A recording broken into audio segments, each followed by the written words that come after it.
உங்க வாழ்க்கை எப்படி இருக்கு? நீங்கள் சூழ்நிலை கைதிகளாக இருக்கிறீங்களா? உங்க வாழ்க்கை அடிமைத்தனத்துல இருக்குதா? முறுமுறுக்கிற வாழ்க்கை உங்களுக்கு இருக்குதா? இல்லைன்னா வெறுப்பையும் கசப்பையும் நீங்கள் சுமந்து திரிகிறீர்களா? கோபத்தையும் பழி வாங்குதலையும் சுமந்து திரிகிறவர்களாக இருக்கிறீர்களா?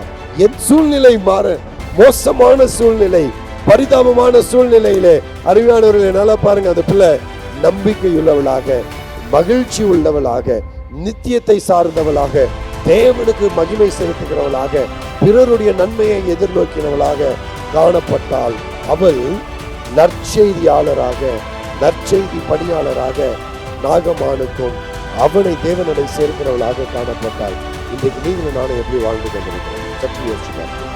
நம்பிக்கை இருக்கான வாழ்க்கையில நம்பிக்கை இருக்கா? உங்க வாழ்க்கையில பிரச்சனைகளை குறித்த பயம் இருக்கா? சுவிசேஷத்தை, நற்செய்தியை சுமந்து திரிகிறவர்களாக இருக்கிறீங்களா? Are you hopeful? கர்த்தருடைய பரிசுத்த நாமத்திற்கு மகிமை உண்டாவதாக. இந்த நாளிலும் மீண்டுமாக சபையாரோடு கூட இணைந்து தேவ ஊழியத்தை செய்வதற்காக, தேவனை ஆராதிப்பதற்கு தேவன் கிருபை தந்ததற்காக நன்றி. நாம் தலைகளை தாழ்த்தி செபிக்கலாம். நல்ல இயேசுவே, நம்முடைய திருப்பாத தலைகளை ஒப்புக் கொடுக்கிறோம். கர்த்ததாமே நம்முடைய வார்த்தையினாலே எங்களோடு கூட பேச வேண்டுமாய் செபிக்கிறேன்.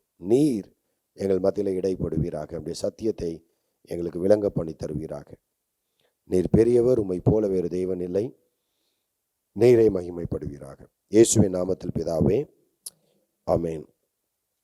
செயின்ட் லூயிஸ் என்கிற இடத்துல ஒரு வியாபாரத்தை குறித்து பேசும்படியாக தன்னுடைய கிளைண்ட்டை பார்க்கறதுக்கு ஒரு லாயர் போறார், ஒரு வக்கீல் வழக்கறிஞர் போறார். போய் அவரோட பேசி, அவங்க பேச வேண்டிய காரியங்கள் எல்லாத்தையும் பேசி முடித்த பிறகு அந்த கிளையண்ட் ஒரு விசுவாசி, அவர் இந்த லாயரை பார்த்து கேட்குறாரு, நீங்கள் ஏன் கிறிஸ்தவனா இல்லை அப்படின்ற ஒரு கேள்வியை கேட்கிறார். நீங்கள் ஏன், why are you not a Christian அப்படிங்கிற ஒரு கேள்வியை கேட்கிறார். அதுக்கு அவர் சொல்கிறாரு, நான் வேதத்தை படித்து பார்த்துருக்கிறேன். குடிகாரர்களுக்கு, குடிக்கிறவர்களுக்கு தேவராஜ்யத்தில், கிறிஸ்தவத்தில் இடம் இல்லை. உங்களுக்கு என்னை பற்றி தெரியும், என் பலவீனம் என்னன்னு உங்களுக்கு தெரியும், அதனால் என்னால் வர முடியல அப்படின்னும் போது அவர் சொன்னார், நீங்கள் என் கேள்விக்கான பதிலை நேரடியாக சொல்லலை, நீங்கள் சுற்றி வளைச்சி பேசுகிறீங்க அப்படின்னு சொல்கிறார். அவர் நிர்பந்தப்படுத்தினதுனால அந்த வழக்கறிஞர் அவர்கிட்ட சொல்கிறாரு, உண்மையை சொல்லணும்னா எனக்கு யாரும் இயேசுவை பற்றி சொல்லவில்லை. Nobody ever taught me about Jesus. He says, I can't recall anyone ever explaining how to become a Christian. நான் எப்படி ஒரு கிறிஸ்தவனாக மாற வேண்டும் என்று சொல்லி யாரும் எனக்கு சொல்லி கொடுக்கவில்லை என்று சொன்ன உடனே இந்த பிஸ்னஸ்மேன் அவரோடு கூட பேசி, நான் உங்களோடு கூட பேசலாமா அப்படின்னு சொல்லி கேட்டு அவரோட பேசி, வேதத்திலிருந்து கர்த்தராகிய இயேசு கிறிஸ்துவை அவருக்கு எடுத்து காண்பித்து, கர்த்தராகிய இயேசு கிறிஸ்துவின் ரத்தம் சகல பாவங்களை நீக்கி நம்மை சுத்திகரிக்கும் என்கிற வார்த்தையை எல்லாம் எடுத்து சொல்லி அவரை வழி நடத்தின பொழுது இந்த வழக்கறிஞர் ஜெபித்த ஜெபம், ஓ Jesus, I am a slave to drink. One of your servants has shown me how to be saved. Oh God, forgive my sins. Help me overcome the power of this terrible habit in my life. Right there, he was converted. இயேசுவுக்கு தன் வாழ்க்கையை ஒப்பு கொடுக்கிறதுக்கு வழி நடத்தப்பட்ட பொழுது அவர் ஜெபிக்கிற ஜெபம், நான் பாவி, நான் பாவியாகவே, நான் குடிப்பழக்கத்துக்கு அடிமையானவனாக இருக்கிறேன். உம்முடைய ஊழியக்காரர்களை ஒருத்தர் என நான் எப்படி ரட்சிக்கப்பட வேண்டும் என்று என்னை வழி நடத்தி இருக்கிறார். இந்த கொடூரமான பழக்கத்திலிருந்து என்னை விடுதலையாக்கும் என்று சொல்லி இயேசுவுக்கு தன் வாழ்க்கையை ஒப்பு கொடுத்த அந்த மனுஷன்தான் கிராஸ் ரெஃபரன்ஸ் பைபிள், அது ரெஃபரன்ஸ் பைபிள் அப்படின்னு நம்ம இன்னைக்கு படித்து கொண்டிருக்கிறதற்கான ஆர்தி அஸ்திபாரத்தை இட்ட C.I. ஸ்காஃபீல்ட் என்கிற தேவ மனிதன் ரெஃபரன்ஸ் பைபிளை உண்டு பண்ணினவர். இன்னைக்கும் ஸ்காஃபீல்ட் ரெஃபரன்ஸ் பைபிள்ன்றது அவ்வளோ ஃபேமஸ் ரெஃபரன்ஸ் பைபிள். நீங்கள் you can go and find that in many stores. It's very expensive. சாதாரண ஒரு பிஸ்னஸ் டிஸ்கஷனை, இல்லை ஒரு சாதாரண ஒரு பிஸ்னஸ் டிஸ்கஷனை ஒரு ஆத்மாவை ஆதாயம் பண்ணக்கூடிய ஒரு கலந்துரையாடலாக அந்த மனிதனாலே மாற்ற முடியுமானால், அவர் செய்த அந்த சின்ன காரியம் அவரை மிகப்பெரிய எழுப்புதலுக்குள்ளாக, ஒரு பெரிய உலக அளவில் ஒரு மிகப்பெரிய எழுப்புதலை உண்டு பண்ணக்கூடிய ஒரு மிகப்பெரிய தேவ மனிதனை உருவாக்கும் என்று சொன்னால் நீங்களும் நானும் செய்ய வேண்டிய காரியங்கள் எவ்வளவு இருக்கிறது என்பதை சற்று கருத்தில் கொள்வோம். இந்த நாளில் உங்களோடு கூட ஒரு காரியத்தை நான் பேச விரும்புகிறேன். நீங்கள் பார்க்கிற விதமாக determination to make a difference, மாற்றத்தை கொண்டு வர அல்லது உண்டு பண்ண உறுதி, மன உறுதின்னு சொல்லலாம், வேட்கைன்னு சொல்லலாம். இல்லை, நான் உறுதியோடு கூட மாற்றத்தை கொண்டு வர வேண்டும். எப்படி இதை செய்ய முடியும்? என்னோடு கூட சேர்ந்து 2 ராஜாக்களின் புஸ்தகம் 5ஆம் அதிகாரத்திற்கு திருப்பிக் கொள்ளுங்கள். 2 ராஜாக்களின் புஸ்தகம் 5ஆம் அதிகாரம் நம்ம எல்லாருக்கும் மிக பிரபல்யமாக தெரிந்த நாகமானுடைய வரலாறு, நாகமானை குறித்த ஒரு சிறிய வரலாறு. இதை குறித்து இந்த நாளிலே நாம் தியானிக்க போகிறோம். 2 ராஜாக்களின் புஸ்தகம் 5ஆம் அதிகாரம் முதல் 2 வசனம். சீரிய ராஜாவின் படைத்தலைவனாகிய நாகமான் என்பவன் தன் ஆண்டவனிடத்தில் பெரிய மனுஷனும் எண்ணிக்கையுள்ளவனுமாயிருந்தான். அவனை கொண்டு கர்த்தர் சீரியாவுக்கு இரட்சிப்பை கட்டளையிட்டார். மகா பராக்கிரமசாலியாகிய அவனோ குஷ்டரோகியாய் இருந்தான். சீரியாவிலிருந்து தண்டுகள் புறப்பட்டு இஸ்ரவேல் தேசத்திலிருந்து ஒரு சிறு பெண்ணை சிறைபிடித்து கொண்டு வந்திருந்தார்கள். அவள் நாகமானின் மனைவிக்கு பணிவிடை செய்து கொண்டிருந்தாள். ஓகே, இங்க நாகமானை குறித்து வாசிக்கிறோம். இந்த நாகமான் யாரு? He is a mighty warrior. ஒரு பராக்கிரமசாலியாக இருக்கிறான், யுத்த வீரனாக இருக்கிறான், ராஜாவினிடத்துல இரக்கம் பெற்றவனாக இருக்கிறான். He was very influential with the king of Syria. சரிங்களா? அசீரிய ராஜாவினிடத்திலே நல் மதிப்பு பெற்றவனாக அவன் இருக்கிறான். இப்படி அவன் இருந்தபடினாலே அவனுக்கு அநேக தண்டுகள், சேனை பலன் இருந்ததினால அவன் பணக்காரனாகவும் இருந்தான். Wealthy. He was very wealthy. He was powerful. அவன் ஆணையிட்டா அதை செய்வதற்கு, அவனுக்கு கீழ்ப்படிவதற்கு அநேகர் இருந்தார்கள். சரிங்களா? இந்த நாகமானை குறித்து பார்க்கிறோம். இந்த நாகமான் 4 காரியங்களை பார்க்கிறோம். அவன் பராக்கிரமசாலியாக இருந்தான், ராஜாவினிடத்திலே மிகுந்த ஆளுகை உள்ளவனாக காணப்பட்டான் அல்லது நெருக்கமாக இருந்தவனாக காணப்பட்டான். அவன் பணக்காரனாக இருக்கிறான், அவன் அதிகாரம் உள்ளவனாகவும் இருக்கிறான் என்கிறதை பார்க்கிறோம். இவன் ஒரு குஷ்டரோகியாகவும் இருந்தான். இதுல இந்த குஷ்டரோகி என்று சொல்லப்பட்டிருக்கிற இந்த பகுதிக்கு எபிரேய வார்த்தையில நாட் நெசசரிலி குஷ்டரோகம், but some sort of a skin disease, இல்லை ஏதோ ஒரு விதமான தோல் வியாதி. It could be skin leprosy. இது தொழுநோயாகவும் இருக்கலாம் அல்லது குஷ்டரோகமாகவும் இருக்கலாம். அப்படிப்பட்ட ஒரு வியாதி. நல்லா விளங்கிக் கொள்ளுங்க. ஒரு மனுஷனை பார்க்கிறாங்க, இந்த மனுஷன் எல்லாவற்றிலும் நிறை உள்ளவனாக காணப்படுகிறான். அதிகாரம் இருக்கு, ஆட்சி இருக்கு, பலன் இருக்கு, பராக்கிரமசாலியாக இருக்கிறான், ஆற்றல் மிகுந்தவனாக இருக்கிறான், எல்லாம் இருக்கு அவங்கிட்ட. நல்ல குடும்பம் இருக்கு, எல்லாம் இருக்கு. அவன் செய்கிற எல்லா காரியத்திலும் வெற்றி பெறுகிறவனாக இருக்கிறான். So he is very successful person. When we look at a successful person from our standpoint, நம்முடைய நிலையில இருந்து இப்படிப்பட்டவர்களை பார்க்கும் பொழுது நமக்கு சில நேரத்தில் வைத்தறிச்சல் வரும். நான் கஷ்டப்படுறேன், இவங்கெல்லாம் நல்லா இருக்கிறாங்க. அண்ட் சில நேரங்களில் அவங்க தான் நல்லா இருக்கிறாங்களே, ஊற்றுவோம் அப்படின்னு அவங்கள புறக்கணிக்கிற ஒரு மனநிலையும் ஏற்படலாம். ஏன்னா அவங்களுக்கு எல்லா வசதியும் இருக்குது. அவங்களுக்கு என்னப்பா, அவங்க எல்லா வசதியோட நல்லா இருக்கிறாங்க அப்படிங்கிற ஒரு மனநிலை நமக்குள்ள கடந்து வந்துடும். நாகமான் சகலமும் உடையவனாயிருந்தான், அதோடு கூட ஒரு குறை உள்ளவனாகவும் இருந்தான். 2வது வசனத்துல அவன் சீரியாவிலிருந்து தண்டுகள் புறப்பட்டு இஸ்ரவேல் தேசத்திலிருந்து ஒரு சிறு பெண்ணை சிறை பிடித்து கொண்டு வந்திருந்தார்கள். அவ்வளோ தூரம் சண்டை போட்டு போய் ஒரே ஒரு பெண்ணை அவங்க என்ன செஞ்சிருக்க மாட்டாங்க, அடிமையாக தூக்கிட்டு வரும்போது ஒரே ஒரு பிள்ளைய மாத்திரம், இந்த சின்ன பிள்ளைய மட்டும் தூக்கிட்டு வாடா அப்படின்னு தூக்கிட்டு வந்திருக்க மாட்டாங்க. நிறைய பேரை கொண்டு வந்திருப்பாங்க. அதுல ஒரு சிறு பெண் இந்த பகுதியில இடம்பெற்று இருக்கிறாள். இந்த சிறு பெண் நாகமானுடைய மனைவிக்கு வேலைக்காரியாக இருக்கிறாள். வேலைக்கு அமர்த்தப்பட்டவள் இல்லை. நீங்களும் நானும் வேலை செய்கிறோம். நாம் சம்பளத்துக்கு வேலைக்கு அமர்த்தப்பட்டு இருக்கிறோம். அவங்க சம்பளம் ஒழுங்கா கொடுத்தா நம்ம வேலை செய்வோம், இல்லைன்னா வேலையை விட்டுட்டு போயிடுவோம். ஆனா இந்த வாய்ப்பு இந்த சிறு பிள்ளைக்கு கிடையாது. ஏன்னா அவள் அடிமையாக கொண்டு வரப்பட்டிருக்கிறாள். அவளுக்கு சம்பளம் கிடையாது. ஆனா எல்லா வேலையும் அவர் செய்ய வேண்டும். அது மாத்திரமில்ல, இந்த நிலையில இருக்கிற பிள்ளைகள் எப்பொழுதுமே விரக்தியில இருப்பாங்க. அவளை அடிமையாக கொண்டு வந்திருக்கிறான். அப்படின்னா என்ன அர்த்தம்?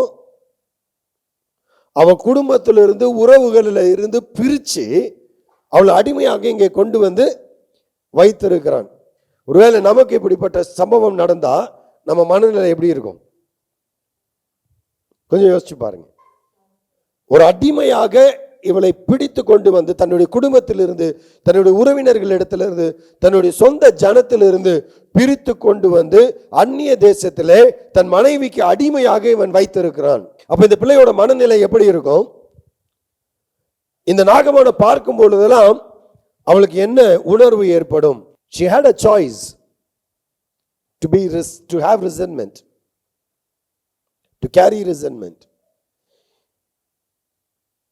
வெறுப்பையும் கோபத்தையும் தனக்குள்ளாக கொண்டிருக்கக்கூடிய வாய்ப்பு இருந்தது. அவனை பார்க்கும் போதெல்லாம் இவளுக்கு என்ன செஞ்சிருக்கணும்? என்னை இவ்வளவு அசிங்கப்படுத்திட்டேன், அவமானப்படுத்துறதுக்காக இங்க கொண்டு வந்துட்டேன், நீ அடிமையாக என்னை கொண்டு வந்திருக்கிறாய், நீலாம் நல்லாவே இருக்க மாட்ட, எங்க அம்மா அப்பாட்ட என்ன பிரிச்சுட்ட, என் சொந்தத்திட்ட இருந்து என்ன பிரிச்சுட்ட. அவன் மனசுல வெறுப்பும் கோபமும் நிறைந்திருக்கலாம். அப்ப இவ பார்க்கிறா, இந்த நாகமான் ஒரு தோல் வியாதியினாலே கஷ்டப்படுகிறவனாக இருக்கிறான். இப்படி தோல் வியாதினாலே அவன் கஷ்டப்படும் போது இவ பார்த்தா அவளுக்கு என்ன தோணும்? வேணும், என்னை என்ன கொடுமைப்படுத்துறல, நீ என்னை பிரிச்சுட்டு வந்துட்டேலடா, என்னை அடிமையாக்கிட்டே இல்லடா, உனக்கு தேவைடா அப்படின்னு அவன் அந்த வழியில துடிக்கும் போது, அந்த வேதனையில் அவன் கஷ்டப்படும் போதெல்லாம் அவன் என்ன செய்திருக்கணும்? அதை பார்த்து she might have enjoyed the pain of Nagaman. She had a choice to be resentful. காழ்ப்புணர்ச்சியோடு கூட இருக்கக்கூடிய வாய்ப்பு அவளுக்கு இருந்தது. அவனுடைய வலியை பார்த்து சந்தோஷப்படக்கூடிய வாய்ப்பு அவளுக்கு இருந்தது. இன்னொன்று, இதை பற்றி ஊரெல்லாம் சொல்லி சிரிச்சு சந்தோஷப்பட்டிருக்கலாம். ஒரு பெரிய ராஜாவா வீட்டில் வந்து சொரிச்சுன்னு இருக்கிறது எனக்குலாம் தெரியும், நான் பார்த்துக்கிறேனே. எப்பாம்பாரி டர்ரு டர்ரு டர்ரு டர்ருன்னு பார்த்துக்கிறியா? அவர் மூஞ்ச கையை காலெல்லாம் பார்த்துக்கிறேன், ஃபுல்லாக ட்ரெஸ் பண்ணி கவர் பண்ணிடுறாப்புல, ஃபுல்லாக புண்ணு, உடம்பெல்லாம் புண்ணு. தெரியுமா உங்களுக்கு? எனக்கு தெரியும் அப்படின்னு சொல்லி அவங்கள பற்றி புறம் பேசி அதில் என்ன செய்யலாம்? மகிழ்ச்சி அடையலாம். And she had a choice to curse this person. இவரை சபிகளை, என்னை பிடிச்சிட்டு வந்தேலடா, அதனால தான்டா என்ன நீ அடிமையா கொண்டு வந்த பார், எங்க நாட்டை சூறையாடுன பார், அதனால தான்டா உனக்கு இந்த சாபம், நீ நாசமா போ அப்படின்னு இந்த பிள்ளை சொல்லியிருக்கலாம். 3ஆம் வசனத்தை வாசிங்க. அவள் தன் நாச்சியாரை பார்த்து, அவள் தன் நாச்சியாரை அல்லது நாகமானின் மனைவியை, தன்னுடைய எஜமானியை பார்த்து, என் ஆண்டவன் சமாரியாவில் இருக்கிற தீர்க்கதரிசியின் இடத்தில் போவாரானால் நலமா இருக்கும், அவர் இவருடைய குஷ்டரோகத்தை நீக்கி விடுவார் என்றால். பாருங்க, இந்த பெண் தன்னுடைய வாழ்க்கையில பல விதத்துல இந்த நாகமானுக்கு எதிராக செயல்படக்கூடிய வாய்ப்பு அவளுக்கு இருந்தும் அவளோ நாகமானுடைய நன்மையை எதிர்நோக்கினவளாக காணப்படுகிறார். I told you that she had plenty of choices, but she chose to be the evangelist of sharing the good news for the wounded soul, to bring healing to this person. உடைந்து போயிருக்கிற, காயப்பட்டிருக்கிறவனுக்கு உதவி செய்யும்படியாக, அவனை சுகப்படுத்தும்படியான ஒரு சுவிசேஷத்தை சுமந்து போகிற பிள்ளையாக அவள் காணப்பட்டால், தன் எஜமானுடைய பிரச்சனைக்கான தீர்வை, அவளுக்கான சுகத்தை தேவன் அருளி செய்ய முடியும். இந்த தேவனுடைய தீர்க்கதரிசி இஸ்ரவேலிலே இருக்கிறார், அவரை போய் இவர் பார்ப்பாரானால் இவள் சுகம் பெறுவார், இவர் வாழ்க்கை மாறும் என்று அவருக்கு நன்மை செய்ய அவள் துரிதகதிப்படுகிறாள். அருமையானவர்களே, தேவனுடைய பிள்ளைகளுடைய வாழ்க்கை நன்மை செய்ய தீவிரிக்கிற வாழ்க்கையாக இருக்கணும். ஏன்னா நான் எங்கு இருந்தாலும் என் தேவன் என்னோடு கூட இருக்கிறார். நீ எங்கு இருந்தாலும் தேவன் உங்களோடும் நம்மோடும் இருக்கிறார். இஸ்ரவேலில் இருக்கும் பொழுது மாத்திரம் யெகோவா தேவன் என்னோடு இல்லை. நான் எங்கு போனாலும் யெகோவா தேவன் என்னோடு உண்டு. ஆகையினால எனக்கு சந்தோஷம். தேவனோடு கூட இருக்கிறவர்கள் சூழ்நிலைகளுக்கு தங்களை ஒப்பு கொடுப்பதில்லை. நம்ம நிறைய சூழ்நிலைகளை சாக்கு சொல்லி விலகி போகிறவர்களாக இருக்கிறோம். நன்மை செய்கிறதுல குறைவுபட்டவர்களாக இருக்கிறோம்.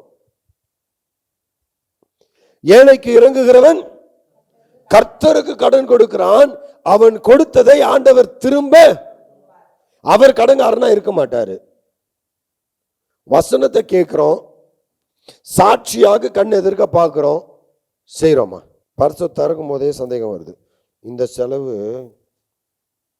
யோசிச்சு பார்க்கலாம், இதெல்லாம் கரெக்ட் தான், ஆனா நமக்கு செட் ஆகாது. ஆனா நமக்கு,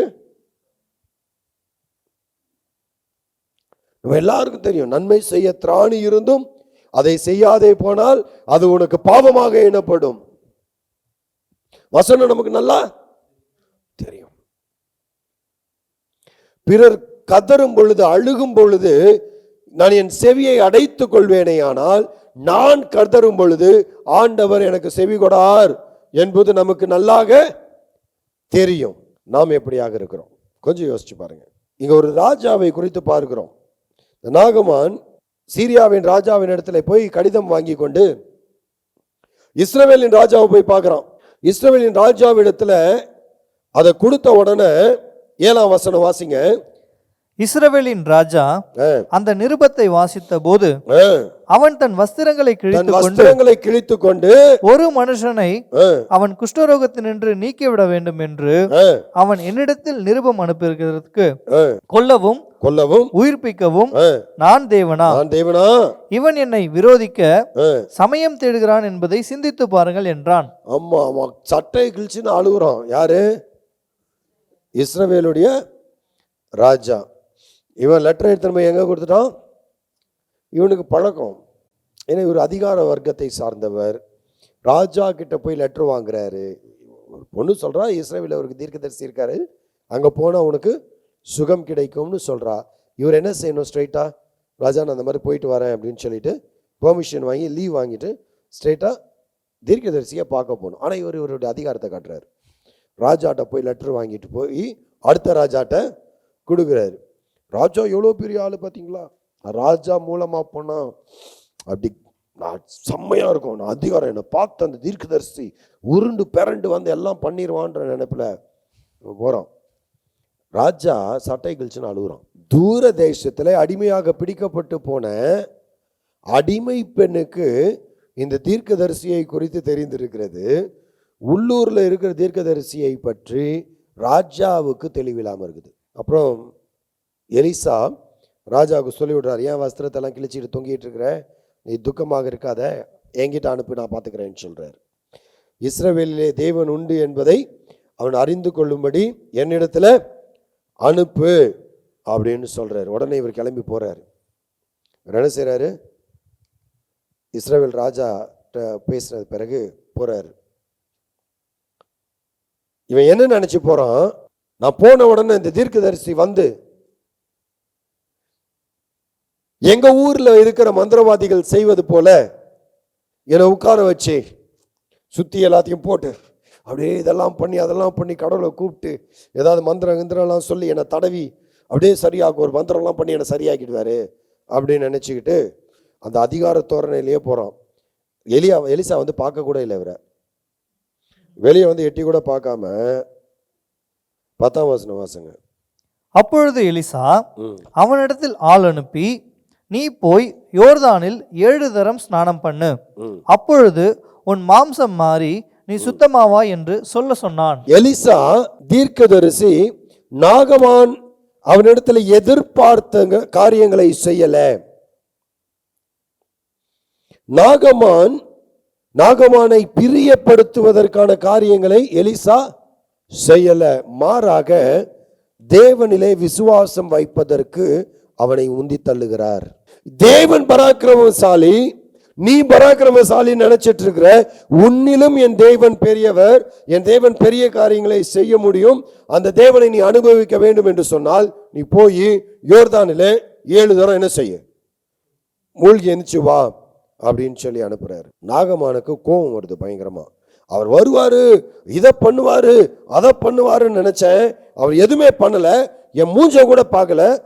அவன் வீட்டு வேலைக்காரனை அனுப்பி நீ போய் யோர்தான்ல 7 தரம் மூழ்கின்றாரு, என் தமஸ்குல நதியே இல்லையா, ஆறே இல்லையா, நான் அங்க மூழ்கி சுகமாயிருக்க முடியாதா, இங்க இஸ்ரவேல இருக்கக்கூடிய இந்த யோர்தான் நதியில தான் நான் குளிக்கணுமா என்பதெல்லாம் அவர் புலம்புறாரு. அப்ப அவருடைய வேலைக்காரங்க சொல்றாங்க, ஒரு பெரிய காரியத்தை சொல்லியிருந்தா செய்திருப்பீங்களே, சின்ன காரியத்தை தான் சொன்னாரு, செய்து பாருங்கன்னு சொல்றாரு.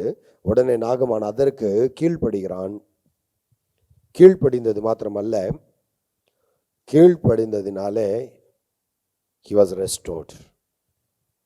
அவன் புதிதாக்கப்படுகிறான். அங்க வசனம் சொல்லுகிறது, 14ஆம் வசனம், அப்பொழுது அவன் இறங்கி, அப்பொழுது நாகமான் இறங்கி தேவனுடைய மனுஷனின் வார்த்தையின்படியே யோர்தானில் 7 தரம் முழுகின போது 7 தரம் முழுகின போது அவன் மாம்சம் ஒரு சிறு பிள்ளையின் மாம்சத்தை போல மாறி, சிறு பிள்ளையின் மாம்சத்தை போல சுத்தமானான். மாம்சம் மாறி அவன் சுத்தமானான். பெரிய விடுதலை கிடைத்தது. அவனுக்கு என்ன விடுதலை கிடைச்சிருக்கு? இப்போ என்ன சுகம் கிடைச்சிருக்கு? அவனுடைய வியாதியிலிருந்து அவன் சுகம் பெற்று இருக்கிறான். ஆனால் தேவனுடைய திட்டம் அவனுடைய வியாதியை சுகமாக்குவது மாத்திரம் அல்ல, வியாதியை சுகமாக்குவதினாலே அவர் தேவன் என்பதை காண்பிக்கும்படியாக அந்த தேவனை பற்றும் பயத்தினாலே, பக்தியினாலே, அந்த தேவனை பற்றி கொள்வதினாலே கிடைக்க பெறுகிற வாழ்க்கையை இவன் அனுபவிக்கும்படியாக தேவன் திட்டம் கொள்ளுகிறார். ஆகையினாலே அவனை விதமாய் வழி நடத்துகிறார். பாருங்க, யோர்தான்ல போய் மூழ்கிறதுக்கு முன்னாடி இவன் படையோட, இவன் பராக்கிரமத்தோட, இவன் ஆடம்பரத்தோட, இவனோட பொண்ணு வெள்ளி எல்லாத்தையும் தூக்கிட்டு வரும் பொழுது வெளியே வந்து பார்க்காத எலிசா இவன் சுகம் பெற்று வந்த பிறகு அவனோடு கூட பேசுகிறார். இவன் எலிசாவோட என்ன பேசுறான்னு தெரியுமா? அப்பொழுது அவன் தன் கூட்டத்தோடு எல்லாம் தேவனுடைய மனுஷனிடத்துக்கு திரும்பி வந்து அவனுக்கு முன்பாக நின்று, இதோ இஸ்ரவேலில் இருக்கிற தேவனை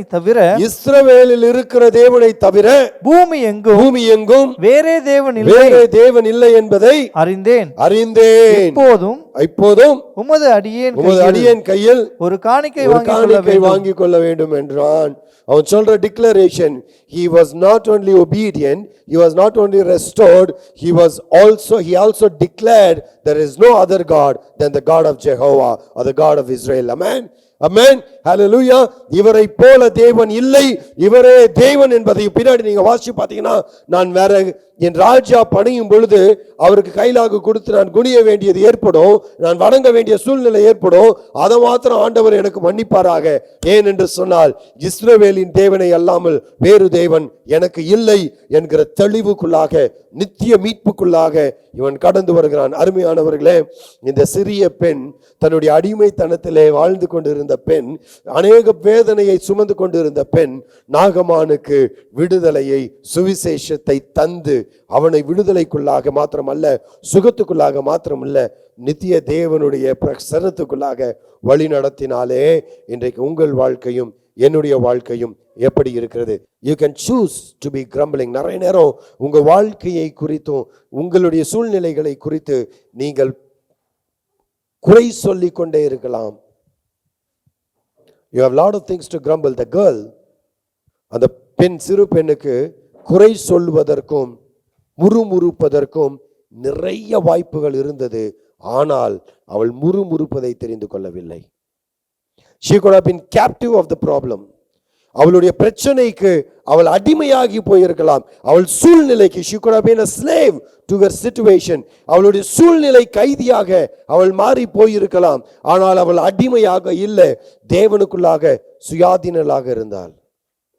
உங்க வாழ்க்கை எப்படி இருக்கு? நீங்கள் சூழ்நிலை கைதிகளாக இருக்கிறீங்களா? உங்க வாழ்க்கை அடிமைத்தனத்துல இருக்குதா? முறுமுறுக்கிற வாழ்க்கை உங்களுக்கு இருக்குதா? இல்லைன்னா வெறுப்பையும் கசப்பையும் நீங்கள் சுமந்து திரிகிறீர்களா? கோபத்தையும் பழி வாங்குதலையும் சுமந்து திரிகிறவர்களாக இருக்கிறீர்களா? இல்ல சுவிசேஷத்தை, நற்செய்தியை சுமந்து திரிகிறவர்களாக இருக்கிறீங்களா? Are you hopeful? நம்பிக்கையுள்ளவர்களாக இருக்கிறீங்களா? அந்த சிறு பிள்ளையை போல எந்த சூழ்நிலையிலேயும் நம்பிக்கையுள்ளவளாக, நிறைவுள்ளவளாக. She was delightful. She was not only, barrier of the good news, but she was also delightful. She was hopeful. She was delightful. She was joyful. She was joyful. என் சூழ்நிலை மாற, மோசமான சூழ்நிலை, பரிதாபமான சூழ்நிலையிலே அருமையானவர்களே நல்லா பாருங்க, அந்த பிள்ளை நம்பிக்கையுள்ளவளாக, மகிழ்ச்சி உள்ளவளாக, நித்தியத்தை சார்ந்தவளாக, தேவனுக்கு மகிமை செலுத்துகிறவளாக, பிறருடைய நன்மையை எதிர்நோக்கினவளாக காணப்பட்டால் அவள் நற்செய்தியாளராக, நற்செய்தி பணியாளராக நாகமானுக்கும் அவனை தேவனடை சேர்க்கிறவளாக காணப்பட்டால் இன்றைக்கு நீங்களும் நானும் எப்படி வாழ்ந்து கொண்டிருக்கிறோம்? சற்று யோசிச்சு பார்க்கலாம். நம்பிக்கை இருக்கா? நமக்கு வாழ்க்கையில நம்பிக்கை இருக்கா? உங்க வாழ்க்கையில பிரச்சனைகளை குறித்த பயம் இருக்கா? இல்லை நீங்க எப்படி சோர்ந்து போய் உட்கார்ந்து இருக்கிறீங்களா? நம்பிக்கை உள்ளவர்களாக, கிறிஸ்துவிலே மகிழ்ச்சி உள்ளவர்களாக, கிறிஸ்துவின் சுவிசேஷகராக வாழ்ந்து கொண்டிருக்கிறீர்களா? வாழ்க்கை எப்படி இருக்கு? சற்று ஆராய்ந்து பாருங்க.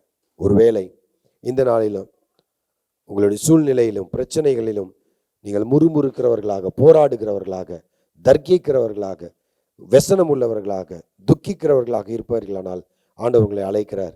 என்னிடத்திலே வா, நான் உனக்கு இளைப்பாறுதலை தருவேன். Would you surrender to God today? தேவனுக்கு உங்களை ஒப்பு கொடுப்பீங்களா? கர்த்தர் உங்கள் வாழ்க்கையில இருக்கிற எல்லா சூழ்நிலையை மாற்ற வல்லவராக இருக்கிறார். நீங்க நம்பிக்கை உள்ளவர்களாக, கிறிஸ்துவிலே மகிழ்கிறவர்களாக இருப்பீர்கள் என்று சொன்னால் நற்செய்தியாளர்களாக நற்செய்தியை சுமந்து செல்லுங்க. நல்லா பாருங்க, இந்த பகுதியில் ராஜாவை குறித்த டீட்டெயில்ஸ் இருக்குது, நாகமான குறித்த டீட்டெயில்ஸ் இருக்குது, சிரியாவின் ராஜாவை குறித்த டீட்டெயில்ஸ் இருக்குது, எலிசாவை குறித்த டீட்டெயில்ஸ் இருக்குது. இந்த பொண்ணோட பேர் கூட சொல்லப்படலை, பெயர் கூட சொல்லப்படாதவள் 2000 ஆண்டுகளுக்கும் அதிகமாக, இன்னும் குறிப்பாக சொல்ல 4000 ஆண்டுகளுக்கும் அதிகமாக அவள் நற்செய்தியை, நம்பிக்கையை பிரதிபலித்து கொண்டு இருக்கிறாள். நீங்களும் நானும் நற்செய்தியை காண்பிக்கிறீங்களா?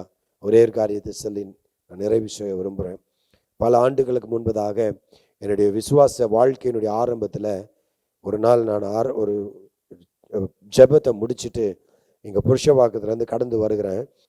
தாஸ் பிரகாஷில் 15F ஒரு பஸ் வரும். அந்த பஸ்ஸை எடுத்து நான் போய் சின்மியா நகரில் இறங்கி சாலி கிராமத்துக்கு நடந்து போவேன். அந்த பஸ்ஸை அன்னைக்கு கிட்ட ஓடி போய் மிஸ் பண்ணிட்டேன். அதுக்கப்புறம் எனக்கு பஸ்ஸே வரல. ரொம்ப கஷ்டப்பட்டுட்டு இருந்தேன். என்ன பண்ணுறதுன்னு தெரியாமல் கிடைச்ச பஸ்ஸை ஏறி நான் ஸ்ட்ரைட்டாக கேஎம்சியில் இறங்கிட்டேன்.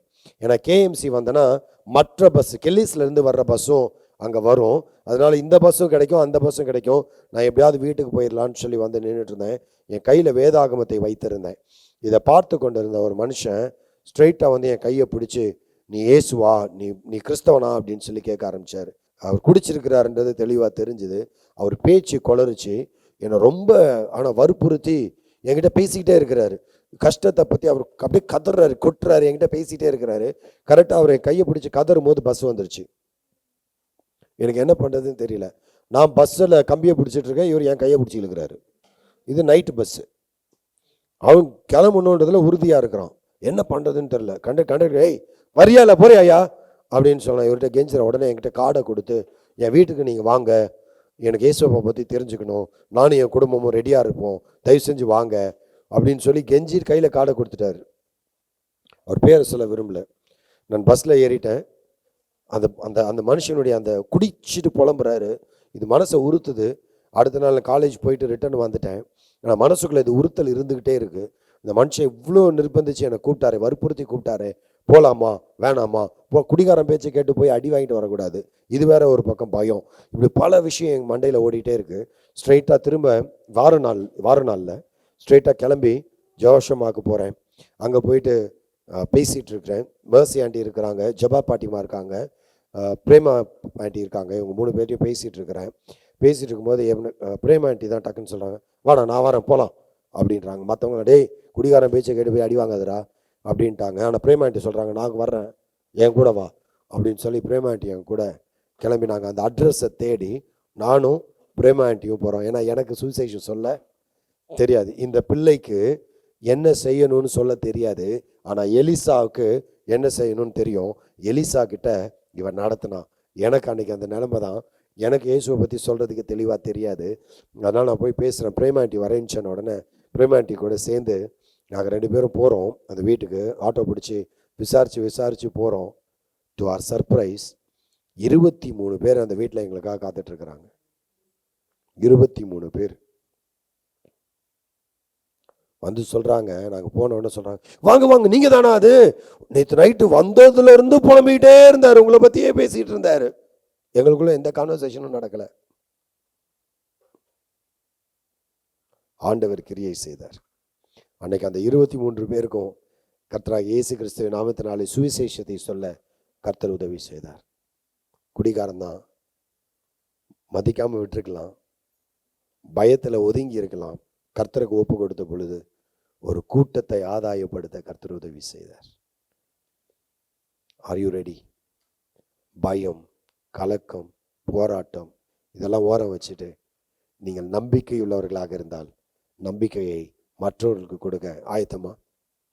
நம்பிக்கை உள்ளவர்களாக இருப்பீர்களானால் என்னோட கூட சேர்ந்து தலைகளை தாழ்த்தி தேவனிடத்தில் நோக்கி பார்க்கலாம். ஆண்டவரே, இந்த நம்பிக்கை நற்செய்தியை அநேகருக்கு கொண்டு போய் சேர்க்க கர்த்தர் உதவி செய்யுங்க.